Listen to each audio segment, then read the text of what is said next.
Swastiastu. Assalamualaikum warahmatullahi wabarakatuh. Shalom, namo buddhaya, salam kebajikan, salam harmoni. Pada kesempatan kali ini, kami dari kelompok 7 yang beranggotakan Syafa Ayu Pratama dengan NIM 20110210012 dan juga saya sendiri Jovita Amelinda dengan NIM 20110210027 akan menyampaikan materi terkait perpustakaan dan laboratorium sebagai pusat sumber belajar. Adapun pokok bahasannya yaitu yang pertama peran dan fungsi perpustakaan, yang kedua perpustakaan digital, yang ketiga mengelola dan mengembangkan perpustakaan, yang keempat pengorganisasian dan pemberdayaan perpustakaan sebagai pusat sumber belajar, yang kelima laboratorium sebagai sumber belajar, yang keenam fungsi dan peranan laboratorium, dan yang ketujuh jenis laboratorium.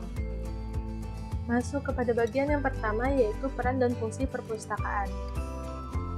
Perpustakaan atau martabah dalam bahasa Arab dan library dalam bahasa Inggris adalah suatu wahana di mana didapati berbagai buku atau kitab atau sejenisnya untuk dipelajari dan dimanfaatkan, yang adalah replikasi budaya informasi, budaya yang tumbuh dan berkembang menjadi landasan kemajuan peradaban manusia.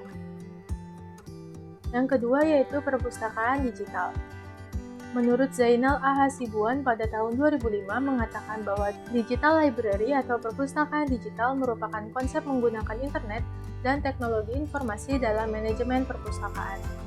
Lalu peran perpustakaan digital menurut Association of Research Libraries yaitu yang pertama, melancarkan pengembangan yang sistematis tentang cara mengumpulkan, menyimpan dan mengorganisasikan informasi dan pengetahuan dalam format digital.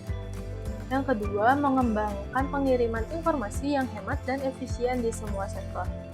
Yang ketiga, mendorong upaya kerjasama yang sangat mempengaruhi investasi pada sumber-sumber penelitian dan jaringan komunikasi. Yang keempat, memperkuat komunikasi dan kerjasama dalam penelitian, perdagangan, pemerintahan, dan lingkungan pendidikan. Lalu yang kelima, mengadakan peran kepemimpinan internasional pada generasi berikutnya dan penyebaran pengetahuan ke dalam wilayah strategis yang penting. Dan yang keenam, memperbesar kesempatan belajar sepanjang hayat. Adapun kelebihan dari perpustakaan digital yaitu yang pertama, long distance service. Artinya, dengan adanya perpustakaan digital, maka pengguna bisa menikmati layanan perpustakaan digital sepuasnya, kapanpun dan dimanapun. Lalu yang kedua, akses yang mudah. Akses perpustakaan digital lebih mudah dibandingkan dengan perpustakaan konvensional. Lalu yang ketiga, murah atau cost effective. Perpustakaan digital tidak membutuhkan banyak biaya. Mendigitalkan koleksi perpustakaan lebih murah dibandingkan dengan membeli buku. Lalu yang keempat, mencegah duplikasi dan plagiat. Perpustakaan digital lebih aman sehingga tidak mudah untuk plagiat. Lalu yang kelima yaitu publikasi karya secara global. Dengan adanya perpustakaan digital, karya-karya dapat dipublikasikan secara global ke seluruh dunia dengan jangkauan internet.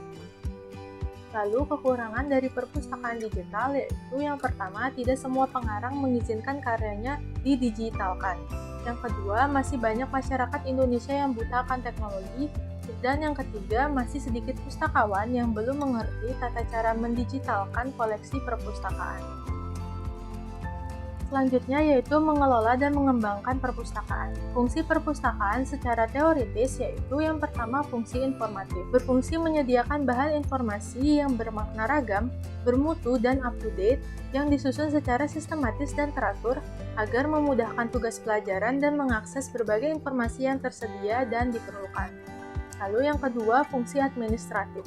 Sebagai institusi perpustakaan haruslah melaksanakan berbagai aktivitas yang terencana, terkoordinir, baik pencatatan, penyediaan, pemrosesan bahan pustaka, penyelenggaraan sirkulasi, pendanaan, serta aktivitas penyelenggaraan yang efektif dan efisien.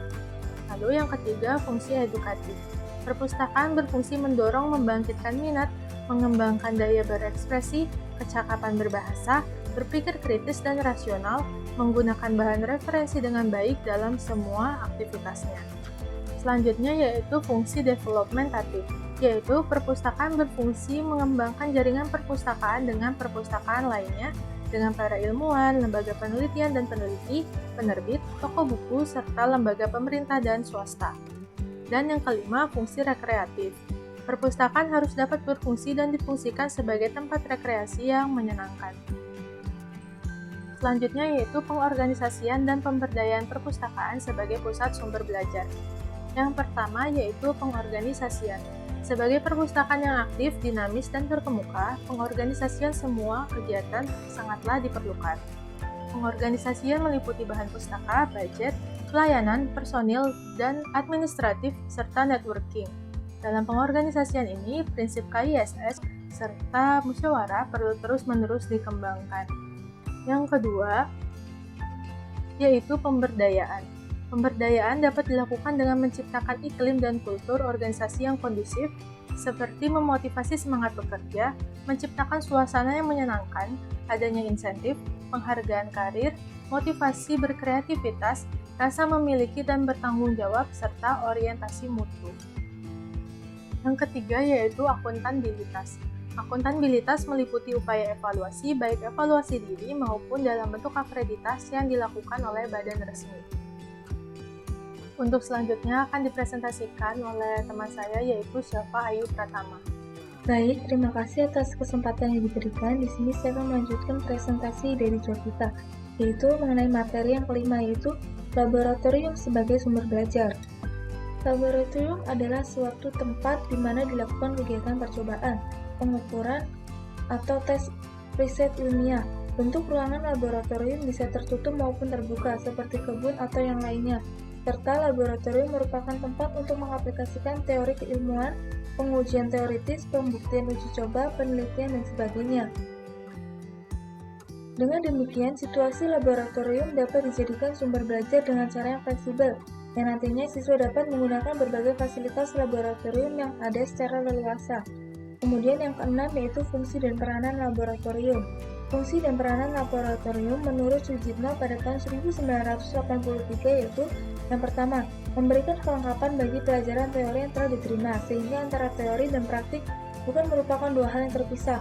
Kemudian yang kedua, memberikan keterampilan kerja ilmiah bagi mahasiswa atau siswa. Kemudian yang ketiga yaitu memberikan dan memupuk keberanian untuk mencari hakikat kebenaran ilmiah dari suatu objek dalam lingkungan alam dan lingkungan sosial.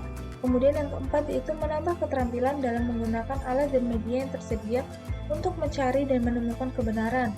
Kemudian yang kelima yaitu memupuk rasa ingin tahu mahasiswa dan siswa sebagai model sikap ilmiah seorang calon ilmuwan.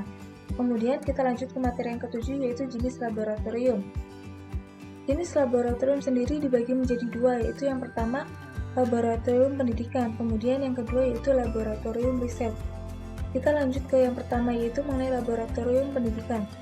Laboratorium pendidikan merupakan laboratorium yang berada di lembaga pendidikan seperti SD, SMP, SMA, dan SMK, hingga perguruan tinggi dengan maksud menjadi bagian pembelajaran. Contohnya adalah laboratorium biologi, fisika, dan kimia. Kemudian